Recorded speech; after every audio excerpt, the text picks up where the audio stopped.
నూలు నూలులో శతాబ్దాల గౌరవం, పట్టు పరంపరకు ప్రతీక, సంప్రదాయానికి శాశ్వత చిరునామా సఖీ. నమస్తే, వెల్కమ్ టు సుమన్ టీవీ. నేను పద్మిని. ప్రస్తుతంతో పాటు ప్రముఖ ఆధ్యాత్మికవేత్త, ప్రముఖ న్యూమరాలజిస్ట్, లక్ష్మీ నరసింహస్వామి ఉపాసకురాలు శ్రీమతి స్రవంతి గారు మనతో పాటు ఉన్నారు. మాట్లాడదాం. నమస్తే అక్క. నమస్తే పద్మిని. డబ్బు చాలా చాలా చిత్రమైంది అక్క. రాకపోతే లేదు లేదు లేదు అని భయపడతాం, చాలా యాంగ్షియస్గా ఫీల్ అవుతూ ఉంటాం. వచ్చిన తర్వాత దీన్ని ఎలా దాయాలి, ఇది ఏమైపోతుందో, వచ్చిన తర్వాత ఖర్చు అవుతుంది కదా, ఖర్చు అవ్వకుండా ఎందుకు ఉంటుంది, మరి అవసరాలను తీరుస్తుంది, ఖర్చు అయిపోతుందని భయం, లేకపోతే ఎలా దాచుకోవాలో అని భయం, పోతుందేమోనని భయం, భయపెడుతుంది, బాధ పెడుతుంది. ఇలా కాకుండా అసలు డబ్బు మనకు ఒక ఆనందాన్ని ఇవ్వాలి, ఫ్రీనెస్ని ఇవ్వాలి, లేకపోతే సంతోషాన్ని తీసుకురావాలి. ఎలా అక్క, ఏం చేయాలి, డబ్బుని ఎట్లా మేనేజ్ చేయాలి అసలు, రావడానికి వచ్చింది ఉండడానికి? మనం ఎప్పుడు కూడా ఖర్చు అయ్యేటప్పుడు చాలా బాధపడుతూ ఉంటాం అనమాట. ఎవరికైనా ఇవ్వాల్సి వస్తే చాలా బాధపడుతుంటాం, ప్రణాళికలు వేసుకుంటాం. మంగళవారం నాడు ఇవ్వద్దు, శుక్రవారం నాడు ఇవ్వద్దు. పనమ్మాయి జీతం శుక్రవారం నాడు ఇవ్వాలన్నా మనకి బాధే. మనకి హెల్ప్ చేసే వాళ్ళకి ఎవరికైనా అమౌంట్ ఇవ్వాలన్నా కూడా మనకి ఒకళ్ళు ఎవరైనా హెల్ప్ చేశారనుకో, వాళ్ళకి డబ్బు రిటర్న్ ఇవ్వాలనుకో, వాళ్ళు మంగళవారం వద్దులే రేపిద్దాం అనుకుంటాం. స్వార్థం చూడు, ఆ సెల్ఫిష్నెస్ అనేది ఉండకూడదు డబ్బు దగ్గర అనేది గుర్తుపెట్టుకోవాలి. ఒకటి గ్రాటిట్యూడ్ చాలా ఇంపార్టెంట్. డబ్బు నిలబడాలి అని అంటే కృతజ్ఞత అనేది ఎటువంటి పరిస్థితుల్లోనూ నీ మనసులో నిక్షిప్తమైపోయి ఉండాలి. అన్ని వేళలా గ్రాటిట్యూడ్ చాలా ఇంపార్టెంట్ మనీ విషయంలో. ఎందుకు అంటే మనీ ఈజ్ ఎనర్జీ, శక్తి. డబ్బు అంటే శక్తి. ఏమీ లేదు, 1 లక్ష రూపాయలు అకౌంట్లో పడ్డాయి అనగానే జరన్న సరే లేచి కూర్చొని వీడు ఇవ్వడనుకున్నాడే ఇచ్చేసాడు, అమ్మాయ్యా ఎన్ని కష్టాలు పడ్డాను అనుకుంటున్నావు వాడి దగ్గర నుంచి డబ్బులు తేవడానికి అని చెప్పి తెగ ఆనందపడిపోయి వదిలేస్తుంది. కాబట్టి ఆ ఎనర్జీ అనేది వెళ్ళేటప్పుడు కూడా చూపించాలి మనం.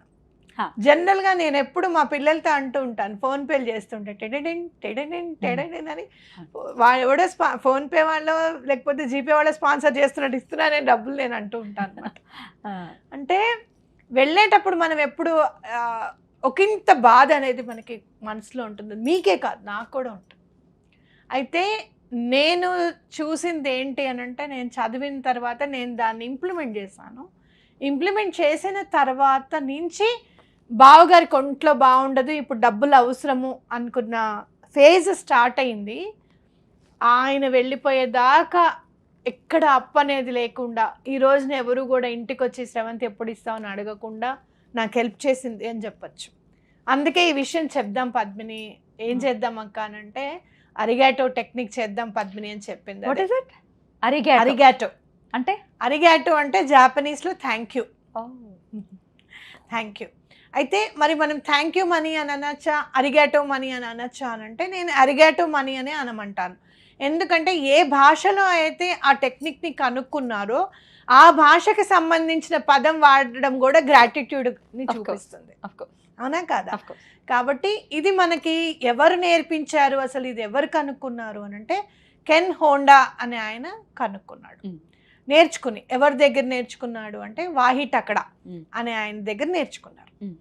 నేర్చుకుని మనకి ఏం చెప్పారు ఆయన అని అంటే ప్రతి నిమిషం థ్యాంక్ యూ, అరిగాటో మనీ, అరిగాటో మనీ అని చెప్పమన్నారు. ప్రతి నిమిషం మనం ఎలా అనుసంధానమై ఉంటాం. ఇప్పుడు నేను క్యాబ్లో వచ్చాను, డబ్బులు ఇచ్చిన తర్వాత నేను అక్కడ బడంగపేట నుంచి నేను ఇక్కడికి రావడానికి నాకు హెల్ప్ చేసింది క్యాబ్, ఏ మనీ హెల్ప్ చేసింది, థ్యాంక్ యూ మనీ, అరిగాటో మనీ అని చెప్పడం.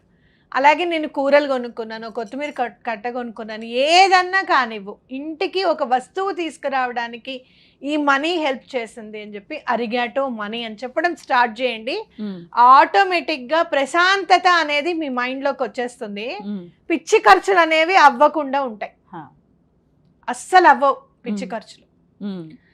చాలా అలర్ట్గా ఉండాలి మనీ విషయంలో అని చెప్తాను నేను. ఇప్పుడు నిన్న చిన్నుని డెంటల్ డాక్టర్ దగ్గరికి తీసుకెళ్ళినప్పుడు వాళ్ళు ఏం చెప్పారు, ప్యాకేజ్ అంతా ఇచ్చారు. ఏం ప్యాకేజ్ చూస్తారు ఏంటి అని అంటే నేను కొంచెం చెప్పాను, సింగిల్ పేరెంట్ అండి, నేను కొంచెం చూసి ఇవ్వండి అని చెప్తే పాపం చాలా మంచి ప్యాకేజ్ ఇచ్చారు. అంత ప్యాకేజ్ చేసి బలానా దగ్గరికి వెళ్ళి మీరు ఎక్స్రే తీయించుకొని రండి, యూ నీడ్ నాట్ పే అని చిన్ను ముందే చెప్పారు. అంటే జాగ్రత్త గురించి చెప్తున్నాను నేను. ఇది అది వెళ్ళింది, నాకెందుకునో కొంచెం చాలా అంటే ఏదన్నా పనులు నేను బావగారు కలిసి చేద్దాము అనుకున్న పనిని నేను ఒక్కదాన్ని చేస్తున్నప్పుడు చాలా నిస్పృహ అనేది వచ్చేస్తుంది, అంటే డిప్రెస్డ్గా అనిపిస్తుంది. చాలా నేను ఉంటాను, నువ్వు వెళ్ళిరా అమ్మ నువ్వు అని చెప్పాను. అది ఎక్స్రేకి వెళ్ళి అది చేయించుకొని నా ఫోన్ తీసుకొని వెళ్ళింది. నీ ఫోన్ ఇవ్వు అని చెప్పి తీసుకెళ్ళింది. నా ఫోన్ నుంచి 1000 రూపాయలు కట్టమంటే కట్టేసి వచ్చింది. కొంచెం ఇట్లా ముందుకు వచ్చిన తర్వాత ఎక్స్రే తీసి మళ్ళీ వాళ్ళకి చూపించాలి అంటే 1000 పే చేశానంటే బాగా తిట్టాను నేను 5 మినిట్స్ కంటిన్యూగా. నువ్వు అసలు వాళ్ళు కట్టొద్దని చెప్పారు, నీ ముందే చెప్పారు, ప్యాకేజ్ అంతా మాట్లాడారు, నేను సింగిల్ పేరెంట్ అని చెప్పాను, వాళ్ళు దానికి మనకి రెస్పాండ్ అయ్యారు, అన్నీ హెల్ప్ చేశారు. నువ్వు మళ్ళీ 1000 కట్టడంలో అర్థం ఏంటి? నువ్వు విన్నావు కదా, అక్కడ నీకు తెలియాలి కదా, నువ్వేం చిన్నపిల్లవు కాదు, ఇంటర్మీడియట్కి వస్తున్నావు, ఏ డబ్బు వాళ్ళు పెట్టద్దన్నారండి, వాళ్ళు ఇవ్వనన్నారు అని అంటే రిఫరెన్స్ నెంబర్ ఏమైనా అడిగేవాళ్ళేమో, లేకపోతే ఫోన్ చేసేదానివేమో, ఎందుకు ఆ పని చేసావు నువ్వు అని చెప్పి. అంటే జాగ్రత్త చాలా అవసరం. అలాంటప్పుడు ఎప్పుడన్నా మనం అజాగ్రత్తగా ఖర్చు పెడితే సారీ అని చెప్పడం కూడా అవసరం.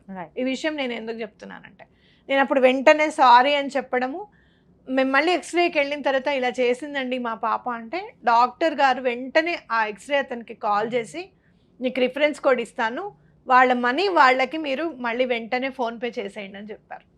మళ్ళీ అక్కడ మళ్ళీ అరిగాటో మనీ సారీ చెప్పారుగా, వెంటనే రెస్పాండ్ అవుతుంది. అరిగాటో మనీ అనమాట. అంటే మనం ఎప్పటికప్పుడు ఎట్లా జాగ్రత్తగా ఉండాలి అనేది మనకి హెల్ప్ చేస్తుంది. అది 100 కానివ్వండి, 1000 కానివ్వండి. అలాగే మీకు ఇప్పుడు ఇవ్వవలసిన వాళ్ళు ఎవరైనా డబ్బులు ఇచ్చారనుకోండి, అసలు ఇందులో ఇవ్వవలసిన వాళ్ళు డబ్బులు ఇవ్వడం అనేది వారాహి అమ్మవారి తర్వాత ఇంకెవరైనా ఏంటి శ్రవంతి మ్యాజిక్ అని అడుగుతారు నన్ను. సుజాతక్క కూడా మొన్న ఎప్పుడమ్మా అసలు ఇయ్యాలనుకున్నారట 13,000 వచ్చి పడ్డాయట. ఇవ్వరు అసలు అనుకున్నానమ్మా వాళ్ళు అని అన్నారు. అంటే ఏంటంటే వారాహి అమ్మ తప్పకుండా ఎటువంటి పరిస్థితుల్లోనూ డబ్బుని రిటర్న్ వస్తుంది. ఆ రిటర్న్ వచ్చిన వెంటనే అరిగాటో వారాయి అమ్మ, థ్యాంక్ యూ అమ్మ అని చెప్పడం చాలా ఇంపార్టెంట్ అనమాట. వెంటనే నువ్వు ఏం చేస్తావు అనేది పక్కకు పెట్టే థ్యాంక్ యూ అంటే అరిగాటో అంటే ఆనందం వేరు, ఆ గ్రాటిట్యూడ్ వెంటనే చూపించడం వేరు. కొంతమంది ఉంటారు ప్రబుద్ధులు, నాకు ప్రేమని చూపించడం రాదు, ఎక్స్ప్రెస్ చేయడం రాదు అని చెప్తూ ఉంటారు. వచ్చా అది ఎందుకు రాదు? అది చాలా తప్పు. నువ్వు నీ ప్రేమని ఎక్స్ప్రెస్ చేయకపోతే అవతల వాళ్ళు ఎంతవరకు నీ మనసులో దూరి అర్థం చేసుకుంటారు. అది కూడా నేను మైత్రి విషయంలో మార్చాను. మైత్రికి చెప్పాను, నీకు ఎంతన్నా ప్రేమ ఉండని దాన్ని నువ్వు ఎక్స్ప్రెస్ చేసి చూపిస్తే అంత ప్రేమ నీ దగ్గరికి మళ్ళీ తిరిగి వస్తుందమ్మా. అంతే. అలా చెప్పడం అలా కుదరదు, అలా కాదమ్మా చెప్పాలి అని అన్న తర్వాత కొంచెం మార్పు వచ్చింది. అంటే మనం నేర్పించాలి చిన్నప్పటి నుంచి అనేది గుర్తుపెట్టుకోవాలి. ఈ అరిగాటో టెక్నిక్ నాకు చాలా హెల్ప్ అయింది. నీకు మామూలుగా చెప్పేటప్పుడు కూడా నాకు గుర్తులేదు పద్మిని, చెప్తూ ఉంటే స్ఫురణకు వచ్చింది, ఇది అవును కదా అప్పుడు అరిగాటో టెక్నిక్ మనం చేసాము, చేసిన తర్వాత ఆ సంవత్సరం అంతా లాస్ట్ ఇయర్ అంతా మనకి హెల్ప్ అయిందని చెప్పి అంది. ఇందాక కూడా నీకు చెప్పాను కదా, ఇందాక నేను కొంచెం స్ట్రక్ అవుతున్నాయి అని చెప్పాను కదా, ఇప్పుడు నేను కూడా అలానే నా దగ్గరికి వచ్చినందుకు అరిగాటో అని చెప్తాను. మీరు కూడా తప్పకుండా చేసి మీ అందరికి ఎంత బాగా పనిచేసిందో తప్పకుండా చెప్పండి కామెంట్స్ రూపంలో. బ్యూటిఫుల్ అక్క, చాలా చక్కటి వేని చూపించారు. ఖర్చులు అయిపోతున్నాయి, ఎట్లా ఆపాలో తెలియట్లేదు. యూనివర్స్ హెల్ప్ తీసుకోవాలి అనుకున్నప్పుడు డెఫినెట్ గా this is the best option అని ఖచ్చితంగా అనిపిస్తుంది. ఖచ్చితంగా అందరూ కూడా యూటిలైజ్ చేసుకోండి. చక్కగా ఖర్చు లేనటువంటి విషయాలు ఇవి నిజంగానే పెయిడ్వి, మన కోసం అడిగిన వెంటనే మీరు చెప్పేస్తూ ఉన్నారు. కృతజ్ఞతలకి మంచి జరిగిన ఒక్కొక్కసారి కమెంట్స్లో చూస్తాను కదా, మీరు చెప్పిన దాంతో మా బాబు ఎగ్జామ్ పాస్ అయ్యాడండి, మీరు చెప్పినవన్నీ చేశానండి, నావన్నీ ప్రాబ్లమ్స్ క్లియర్ అయ్యాయండి అని చెప్తూ ఉంటే కొంతమందికి ఐఐటీలో సీట్స్ వచ్చిన వాళ్ళు కూడా ఉన్నారు తెలుసా. మన స్విచ్ వర్డ్స్ యూజ్ చేసుకొని, సర్కిల్స్ యూజ్ చేసుకొని, ఫైన్ రీచ్ యూజ్ చేసుకుని పిల్లాడి ఇంటికి తిరిగి వచ్చిన ఆ బ్లెస్సింగ్స్ ఊరికే పోతాయా? కాపాడుతీ. ఫైన్ రీచ్ అనగానే నాకు చిన్న పిల్ల ఫోన్ చేసింది అని చెప్పావు చూడు, అది బాగా గుర్తుకొస్తుంది. ఇప్పుడు చెప్పిన దాని గురించే. ఆ బాబుది కాదు, ఓ చిన్న పాప ఫోన్ చేసి మా ఫ్రెండ్ మిస్ అయిందని, ఆ పాప రాసింది పేపర్ మీద, వచ్చేసింది రాత్రికల్లా వచ్చేసింది. అది కూడా భలే గుర్తుకొస్తాయి. అట్లాంటివన్నీ కూడా చాలా బ్లెస్డ్ గా అనిపిస్తుంది.